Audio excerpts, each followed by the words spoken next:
Caves हमेशा से ही adventure और मिस्ट्री के लिए जानी जाती हैं, लेकिन कभी-कभी ये एडवेंचर मौत का सबब भी बन जाता है।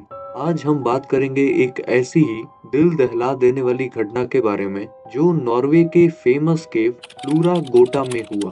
साल 2014 पांच एक्सपर्ट डाइवर्स ने प्लान किया कि वो फ्लोरा गोटा केव को एक्सप्लोर करेंगे। ये डाइवर्स प्रोफेशनल थे जिन्हें अंडर वाटर एक्सप्लोरेशन का काफी एक्सपीरियंस था।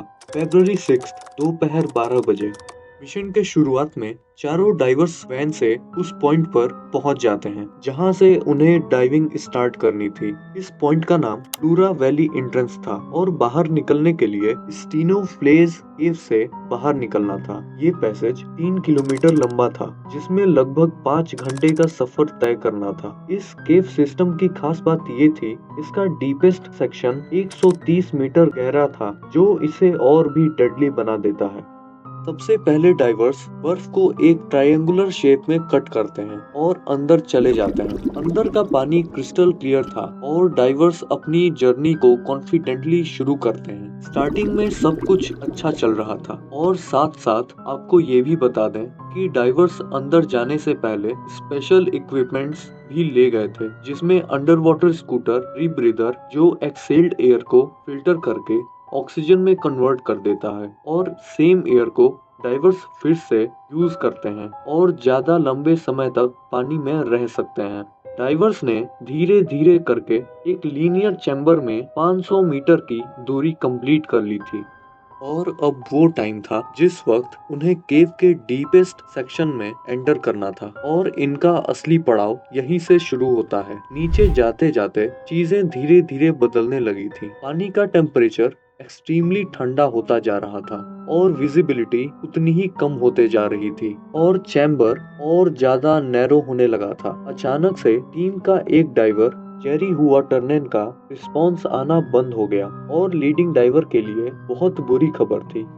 उसमें से पहले डाइवर पैट्रिक ने फौरन चेक किया तो उसके हेडलैम्प्स भी बंद हो चुके थे। पैट्रिक ने ध्यान से देखा तो पता चला कि यारी का वाटर स्कूटर एक रस्सी में उलझकर फंस गई है और यारी पैनिक करने लग जाता है। खैर कुछ देर बाद यारी कैसे भी करके स्कूटर को रस्सी से हटाकर पैट्रिक के पास आ जाता है और बैकअप ऑक्सीजन टैंक मांगता है और बार बार रीब्रीदर मांगने लग जाता है। और जब यारी लास्ट टाइम रीब्रीदर को स्विच करता है तभी गलती से उसका रीब्रीदर उसके हाथों से स्लिप हो जाती है और पानी में गिर जाता है।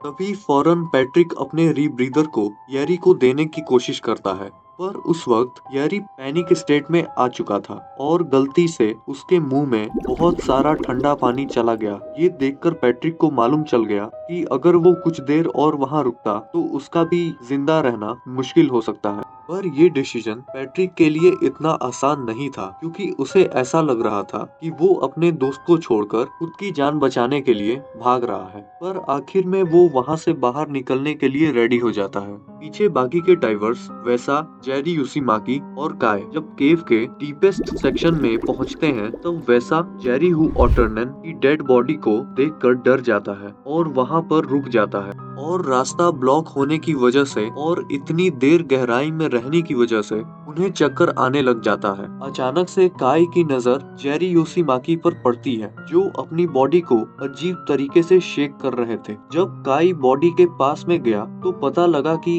इतनी गहराई में जेरी योशीमाकी के इक्विपमेंट्स माइल फंक्शन कर गए हैं और वहीं पर क्लस्ट्रोफोबिक डार्कनेस में ट्रैप होकर उस केव के शिकार हो जाते हैं। काई को इस बदतर सिचुएशन का पता लग जाता है और वैसा को इसके बारे में बताता है। वहाँ वैसा कैसे भी करके जेरी हु ऑटरनन की बॉडी को हटाकर आगे बढ़ता है। इस वक्त वैसा वापस एंट्री पॉइंट तक ट्रेवल करने का सोचता है और धीरे धीरे ट्रेवल करने के बाद वो लॉन्ग एयरफील्ड चैम्बर में चला जाता है, पर अभी भी उसे 500 मीटर का सफर पूरा करना था। तीनों डाइवर्स धीरे धीरे डाइव करके अपनी जान बचाने के लिए सरफेस पे आने के लिए तड़प रहे थे और अपनी जिंदगी की सबसे मुश्किल लड़ाई लड़ रहे थे क्योंकि इस वक्त पैनिक की वजह से रास्ते और लंबे नजर आ रहे थे।